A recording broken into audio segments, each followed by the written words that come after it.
جھوٹ بول کر مذاق کرنا، دل آزاری کر کے مذاق کرنا. یاد رکھیے مذاق اور مزاح میں فرق ہے. مزاح یہ نبی پاک علیہ السلام کی سیرت کا حصہ ہے. مزاح کیا ہے؟ آپ کو ایسی بات کریں آپ بھی خوش ہو جائیں میں بھی خوش ہو جاؤں. یہ حرج نہیں ہے. جس کو کہیں کہ حلال چیز ہو، جائز، سچ ہو، تو اس میں حرج نہیں ہے. پیارے آقا علیہ السلام کی بارگاہ میں خاتون حاضرین کا حضور مجھے اونٹ عطا فرمائیے. آپ نے فرمایا میں تو اونٹنی کا بچہ دوں گا. کہتے حضور اونٹنی کے بچے پہ میں کیسے بیٹھوں گی؟ نبی پاک نے فرمایا ہر اونٹ کسی کا بچہ ہی ہوتا ہے. آپ دیکھیں نا، آپ بھی مسکرائے ہیں. آقا نے یہ بات کی کس لیے؟ مسکراہٹ ہو گئی. ایک صحابیہ آئیں، پیارے آقا نے فرمایا کہ اس نے کہا حضور میرے شوہر، ان کی شوہر کا تذکرہ ہوا. تو کہا وہی تمہارا شوہر ہے جس کی آنکھوں میں سفیدی ہے؟ حضور میرے شوہر کی آنکھوں میں تو سفیدی نہیں. نبی پاک نے فرمایا اللہ کی قسم اس کی آنکھوں میں سفیدی ہے. پیارے آقا نے فرمایا سفیدی ہے. عورت کہتی ہے اللہ کی قسم سفیدی نہیں ہے. پیارے آقا نے فرمایا کس کی آنکھیں ہیں جس میں سفیدی نہیں ہے؟ یعنی ایک سفیدی بیماری ہے اور ایک ہر آنکھ میں سفید حصہ ہوگا. اب اس سے کیا ہوا؟ مسکراہٹوں کا تبادلہ ہوا نا. لیکن ہم تو وہ بات کرتے ہیں جس میں جھوٹ، دل آزاری، کسی کو تکلیف پہنچانا. میرے نوجوان یہاں بیٹھے، ینگسٹر بیٹھے ہیں، یہ دوستوں میں بیٹھ کر یہ مذاق نہ کیا کریں. کسی کا نام رکھتے ہو، کسی کی تکلیف، اس کی غربت کا مذاق. یا پھٹیچر موٹر سائیکل ہے، کیسی گاڑی ہے کھٹاڑا، اس کو اچھا لگ رہا ہے آپ کے یہ کہنے پر. وہ بیچارہ دل میں روتا ہوگا کہ یا اللہ تو نے میرا قد ایسا کر دیا کہ لوگ میرا مذاق اڑاتے ہیں. میرا چہرہ ایسا نہیں ہے کہ لوگ میرا مذاق اڑاتے ہیں. یا اللہ میرا رنگ ایسا کیوں بنایا کہ میرے دوست میرا مذاق اڑاتے ہیں. ارے ہونا یہ چاہیے تھا کہ اگر کسی کمزور شخص کو دیکھو تو اللہ کا شکر ادا کرو، یا اللہ تو نے مجھے اچھا بنایا، مجھے اچھا رنگ دیا، مجھے ایسی صحت دی کہ آج میں ان عیبوں سے بچا ہوا ہوں. لیکن اس کے باوجود کسی کا مذاق اڑاتے ہیں. خدا را ایسا نہیں. یہ وہ بڑی خطرناک اذیت ہے جو روزانہ مذاق کے نام پر کی جا رہی ہے. اب سنیے آخری حدیث. نبی پاک علیہ السلام فرماتے ہیں، حدیث کا مضمون ہے وہ لوگ جو جھوٹ والا اور دل آزار مذاق کرتے ہیں نا، قیامت کے دن انہیں جنت کی طرف بلایا جائے. آ جاؤ جنت کی طرف. وہ دوڑتے دوڑتے جنت کے دروازے پر پہنچیں گے، دروازہ بند کر دیا جائے. وہ مایوس ہو کر آپ یہی کرتے ہیں نا، گھنٹی بجا کر بھاگ جاتے ہیں، کسی کے جناب بلاتے ہیں پھر چلے جاتے ہیں، مذاق کرتے ہیں نا، واپس چلے جائیں گے. انہیں پھر بلایا جائے، آ جاؤ جنت کی طرف. آپ پھر دوڑتے لے آئیں گے، پھر دروازہ بند کر دیا. ایسا کئی بار کیا جائے گا اور آخر وہ جنت سے مایوس ہو کر چلے جائیں گے. اب بتائیے، اب یہ ہر لائف کے شعبے میں ہمیں دیکھنا ہوگا کہ میں کسی کو تکلیف نہ دوں. اللہ کرے میری وجہ سے کسی کے چہرے پر مسکراہٹ ہو جائے. اللہ کے حبیب علیہ السلام کس قدر نرم شخصیت اور مہربان شخصیت ہیں. کیا خوبصورت روایت ہے کہ فرض اور واجبات کے بعد سب سے افضل عبادت پتہ ہے کیا؟ کسی مسلمان کے دل میں خوشی داخل کرنا. خوشی داخل کرنے والے مسکرائیں. ہاں ایسا نہیں ہوتا آپ کا یار خوشی داخل کرنے کے لیے پیسے خرچ کرنے پڑیں گے. نہیں، شربت نہ دیں کرے بات لطف سے. بات تو اچھی کر لینا ہے. شربت نہ دیں کرے بات لطف سے. یہ شہد ہو تو پھر کسے پرواہ شکر کی ہے. یہی بات تو کر لینا. اچھی بات یاد رکھیے گا. آخری بات، الفاظ جو ہے نا وہ مرہم کا کام بھی کرتے ہیں، الفاظ زخم پر نمک کا کام بھی کرتے ہیں. اب آپ کے پاس کون سے الفاظ ہیں یہ چیک کر لیجیے. یہی زبان دلوں میں خوشی داخل کر دیتی ہے اور یہی زبان دلوں کو کرچی کر کے رکھ دیتی ہے. اب آپ سوچ لیجیے، کوئی تکلیف والا شخص آتا ہے، آپ مرہم رکھتے ہیں، آپ حوصلہ دیتے ہیں، یہ جناب اس کا اور دل توڑ دیتے ہیں. اللہ کرے مجھے بھی اور آپ کو بھی اچھا بولنا نصیب ہو جائے. اب یہ چند باتیں میں نے ہائی لائٹ کی ہیں آج کے ایک بیان میں. اگر میں اور آپ یہ سمجھیں کہ یار جناب اب ہم تمام تکلیف دینے سے بچ جائیں گے، ایسا نہیں ہوگا. ہمیں پہلے یہ ریئلائز کرنا ہوگا کہ اگر تکلیفیں دیتے دنیا سے گیا تو قیامت کے دن مارا جاؤں گا. اب مجھے ایسا ماحول اپنانا ہوگا جو میری ٹریننگ کرے، مجھے بتائے کہ نرمی آئے گی کیسے، میرے اندر سختی جائے گی کیسے. مجھے یاد ہے کہ ایک بار اسی طرح کا بیان ہوا تھا کراچی میں. تو ایک بہت بڑے انڈسٹریلسٹ ہیں، انہوں نے بعد میں مجھے بتایا کہ میں بیان تو سن کے گیا لیکن میں سوچتا رہا کہ میں نے اپنے ایک ملازم کو 2 دن پہلے ہی بڑا ذلیل کیا. اس سے غلطی ہوئی تھی لیکن میں پورے اسٹاف کے سامنے اس کو بہت ڈانٹا تھا، بڑی گالیاں دی تھی. تو آپ نے بیان میں کہا تھا کہ معافی مانگ لینا ورنہ اللہ معاف نہیں کرے گا. تو میں بڑا سوچتا رہا کہ یار ملازم سے معافی مانگوں، سیٹ ہو کے ملازم سے مانگوں. لیکن آپ نے بڑی بات سمجھائی تھی کہ قیامت کے دن شرمندہ ہو جاؤ گے. پھر اس نے پتہ کیا کیا، مجھے بڑی خوشی ہوئی. اس نے کہا میں نے اس کو بلایا اور میں نے اس کو ہاتھ جوڑ کے معاف کیا. میں نے کہا مجھے معاف کر. کہتا ہے میرا ملازم رو پڑا, میرا ملازم رو پڑا اور اتنا خوش ہوا. میں نے کہا یار میں نے تمہیں ذلیل کیا تھا, اللہ کی رضا کے لیے مجھے معاف کر. الحمدللہ مجھے انڈسٹریلسٹ نے بتایا کہ اب میں ایسا نہیں کروں گا کہ میری وجہ سے کسی کا دل ٹوٹے. یہ ہے زندگی, یہ ہے اسلام. آپ کہیں یار میں سکھ ہو کے ملازم سے معافی مانگوں. میرے شیخ طریقت امیر اہل سنت نے کچھ دنوں پہلے مدنی مذاکرے میں وہ تاریخی جملے ارشاد فرمائے. آپ فرماتے ہیں کسی نوکر کا سیٹھ نے اگر دل دکھایا ہے تو سیٹھ کو نوکر سے معافی مانگنی ہوگی. کسی شوہر, کسی بیوی کا شوہر نے دل دکھایا ہے تو شوہر کو اپنی بیوی سے معافی مانگنی ہوگی. کسی بیٹے کا باپ نے دل دکھایا ہے ناجائز غیر شرعی, فرمایا بیٹے سے باپ کو معافی مانگنی ہوگی. اور سنو آگے, آپ فرماتے ہیں کسی پیر نے اپنے مرید کا دل دکھایا ہے تو پیر کو مرید سے معافی مانگنی ہوگی.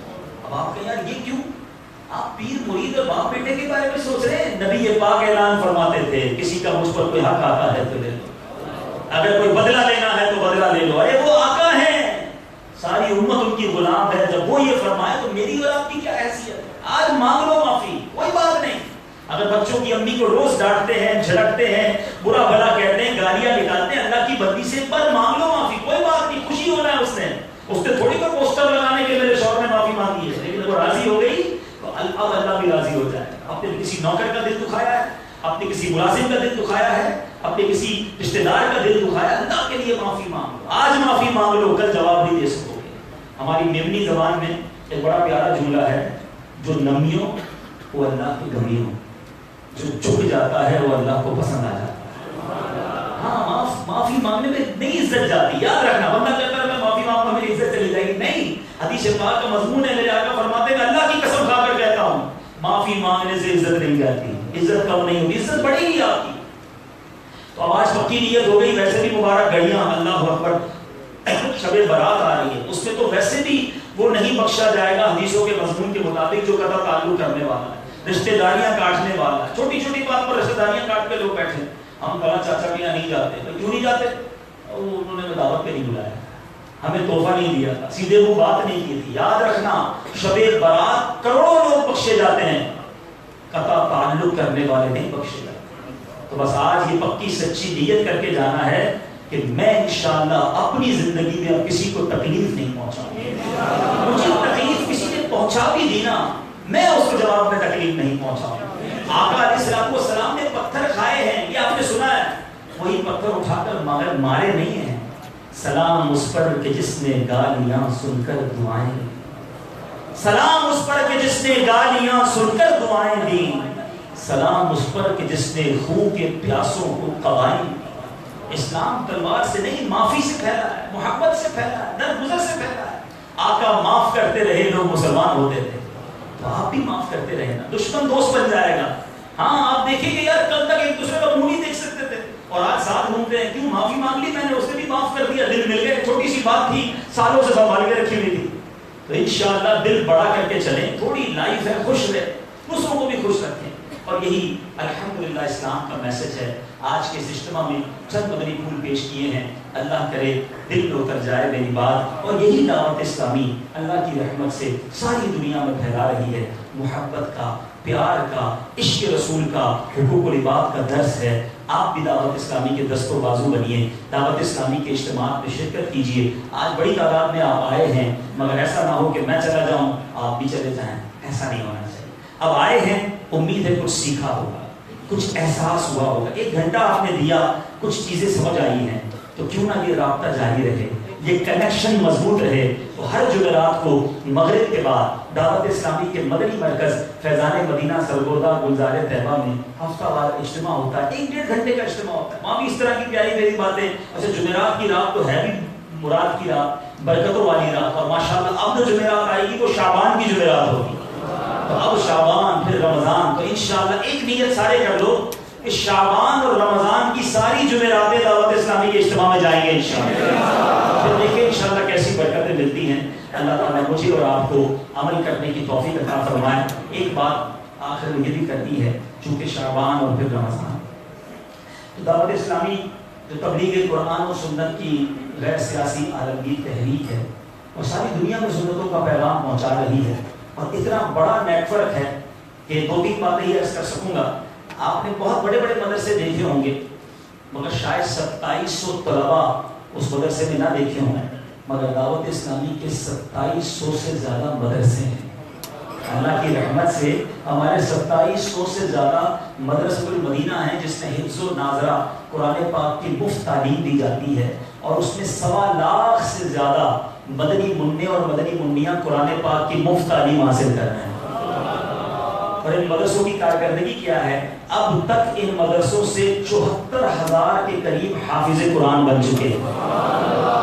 74,000 کہنا آسان ہے، 74,000 کے قریب حافظ قرآن بن چکے ہیں. 2 لاکھ کے قریب مدنی منع ناظرہ قرآن پاک ختم کر چکے ہیں. یہ میں نے 100 شعبہ جات میں سے ایک شعبہ بتایا، اور آپ سوچ لیجئے کہ 2700 مدرسے چلانے کے لیے کتنا بڑا نیٹ ورک چاہیے گا، کتنے قاری صاحب رکھنے پڑیں گے. دوسرا دعوت اسلامی کا بڑا پیارا شعبہ ہے جس میں عالم بنایا جاتا ہے، اور وہ دارالعلوم جس کو ہم کہتے ہیں. آپ کا کسی عالم صاحب سے اگر رابطہ ہو تو کبھی پوچھیے گا کہ حضور ایک دارالعلوم چلانا کتنا آسان ہے، کتنا مشکل ہے، تو آپ کو بتائیں گے نہیں بھائی دارالعلوم چلانا آسان نہیں ہے، بچوں کو کھلانا بھی پڑتا ہے، اساتذہ کی تنخواہ بھی ہے، یوٹیلیٹی بل بھی ہے. دعوت اسلامی کے 550 سے زیادہ دارالعلوم موجود ہیں ملک اور بیرون ملک. طلباء کتنے ہیں؟ 44,000، 44,000 سے زیادہ طلباء موجود ہیں. اب یہ 2 شعبے ہو گئے. تیسرا دعوت اسلامی کا شعبہ وہ ہے جو آپ ہر گھر میں دیکھ رہے ہیں اور برکتیں لوٹ رہے ہیں، اور وہ مدنی چینل ہے. آج تک بچپن میں جملہ سنتے تھے ٹی وی دیکھو گے تو بگڑ جاؤ گے. واقعی ایسا ہی ٹی وی دیکھ کے بگڑتے ہی دیکھا، مگر یہ کیسا چینل آیا کہ جس کو دیکھ کر کافر مسلمان ہونے لگ گئے، بے نمازی ہونے لگ گئے، شرابیوں نے شراب چھوڑ دی، ماں باپ کے نافرمان چینل دیکھ کر ماں باپ کے ہاتھ چھوڑنے والے بن گئے. بے پردہ اسلامی بہنوں نے پردہ اپنانا شروع کر دیا، ریولوشن انقلاب لانا شروع کر دیا. اور نہ صرف پاکستان بلکہ دنیا کے کئی ملکوں میں چینل دیکھا جا رہا ہے، اور ہر طرف کوئی اور سنتوں کی بہار ہے. 1 منٹ بھی کوئی میوزک نہیں ہے، کوئی بے پردگی نہیں ہے. اردو پہ بس نہ کی دعوت اسلامی نے.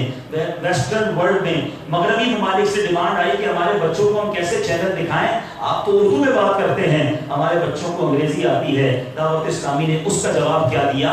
الحمدللہ انگلش مدنی چینل الگ شروع کر دیا. بنگلہ دیش سے بنگال کے اسلامی بھائیوں نے کہا کہ حضرت ہم بھی سیکھنا چاہتے ہیں، ہم بھی مسلمان ہیں، اردو ہر بندہ نہیں سمجھتا. اللہ کی رحمت سے دعوت اسلامی نے بنگلہ مدنی چینل شروع کر دیا.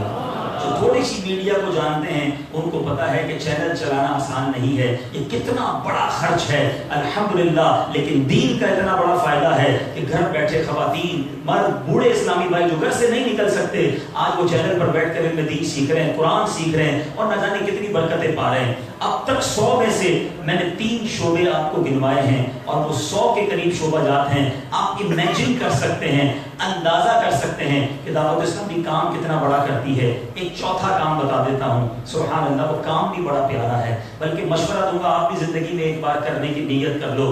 آج اگر نہیں بھی استطاعت، نیت کا ثواب تو مل جائے گا. اللہ کے حبیب فرماتے ہیں جس کا مضمون ہے جو اللہ کے لیے مسجد بناتا ہے اللہ اس کے لیے جنت میں گھر بناتا ہے. گھر بنا لیے ہیں، چھوٹا بڑا گھر ہے سب کے پاس، روڈ پہ شاید کوئی سونے والا یہاں نہیں ہوگا، کرایہ کا بھی ہے لیکن اپنا ہے، مگر کیا جنت کا گھر بنایا؟ میں مشورہ دیتا ہوں ایک زندگی میں نیت کر لو، اگر مال نہیں تو بھی نیت کر لو، اللہ دینے والا ہے. انشاءاللہ زندگی میں ایک مسجد ضرور بناؤں گا. اب آؤ میں بتاتا ہوں آپ کی دعوت اسلامی کتنی مسجد بناتی ہے. پچھلے 1 سال کی کارکردگی 2017 میں کم و بیش 600 مساجد کی ترکیب دعوت اسلامی نے کی ہے، خریدے، تعمیر کی. اب یہ آپ سوچئے کہ 600 مسجدوں کا مطلب یہ ہوا سال میں دن کتنے ہوتے ہیں؟ 365. کم و بیش روزانہ 2 مسجدیں پورے پاکستان میں، بیرون ملک میں یہ سسٹم جاری ہے. اگر آپ بھی مسجد بنانا چاہتے ہیں، جنت میں گھر بنانا چاہتے ہیں، آپ میں سے کئی ایسے ہوں گے جن کے ماں باپ دنیا سے چلے گئے ہوں گے، دادا دادی، نانا نانی، خود اپنے لیے یہ وہ ثواب جاریہ ہے. یاد رکھنا مسجد قیامت تک رہتی، ہم رہیں نہ رہیں، سجدے ہوتے رہیں گے، نیکیاں ملتی رہیں گی. ہمارے پاس کئی پلاٹس بھی موجود ہیں، خیبر پختونخوا میں، بلوچستان میں، اندرون سندھ میں، گلگت بلتستان، دور دراز کے علاقوں میں جہاں مسجدیں نہیں ہیں وہاں بھی ہم بناتے ہیں، شہروں میں بھی بناتے ہیں. آپ کا جتنا بجٹ ہو اس میں بناتے ہیں. تو اب میں نے 4 شعبے گنوائے، بات لمبی ہو جائے گی. بات کا اختتام اس بات پہ کرتا ہوں کہ اس سال آپ نے اپنے صدقات میں، اپنی زکوٰۃ میں، اپنے فطرے میں دین کا یہ عظیم کام کرنے والی تحریک جس کا رزلٹ آپ کے سامنے، آپ سے نظر دوڑا لیں کہ کتنے نوجوان اس وقت یہاں ایسے ہیں جن کے سروں پر امامے ہیں، چہروں پر داڑھی ہے. کل کا آج کا نوجوان اپنے ماں باپ کی نہیں سنتا، مگر ان نوجوانوں نے اس پرفتن دور میں بھی نبی پاک کی سنتوں کو سجایا ہوا. یہ دعوت اسلامی کا وہ خاصہ ہے جو ساری دنیا میں آپ کو نظر آ رہا ہے. جب اتنا بڑا دین کا کام ہو رہا ہو تو ہمیں بڑھ چڑھ کر اس کا تعاون کرنا چاہیے. ہاں جب بات فیملی کی چلی تھی تو ایک بات اور کر لوں کہ آپ کے صدقات، آپ کی زکوٰۃ کا سب سے پہلا حق آپ کے قریبی رشتہ داروں کا. سب سے پہلے آپ اپنے غریب رشتہ داروں کو دیکھیں، پہلے ان کو دیں، بچ جائے تو ہمیں دیں. ہمیں شریعت کا حکم پہلے عمل کرنا ہے جو ہماری شریعت نے بتایا. یاد رکھیے حدیث پاک کا مضمون ہے اللہ تعالیٰ اس بندے پر نگاہ رحمت نہیں فرماتا جو غیروں کو بانٹتا رہے اور اس کے اپنے پریشان. پہلے اپنوں کو دیجیے، بچ جائے پھر دعوت اسلامی کو دیجیے. لیکن دعوت اسلامی کا ضرور ساتھ دیجیے. آپ مال نہیں دے سکتے، آئیے ہمارے ساتھ بدری قافلوں سفر کیجیے. ہم لوگوں کو نیکی کی دعوت، ہمیں ہر طریقے سے تعاون چاہیے. آپ کا وقت بھی چاہیے، اور اگر آپ مال دے سکتے ہیں، اپنی اللہ دے سکتے ہیں تو بھی دیجیے. انشاءاللہ مل کر شیطان کے خلاف جنگ، شیطان کے خلاف جنگ، شیطان کے خلاف جنگ. اللہ کے کرم سے جیت بھی ہماری رہے گی انشاءاللہ.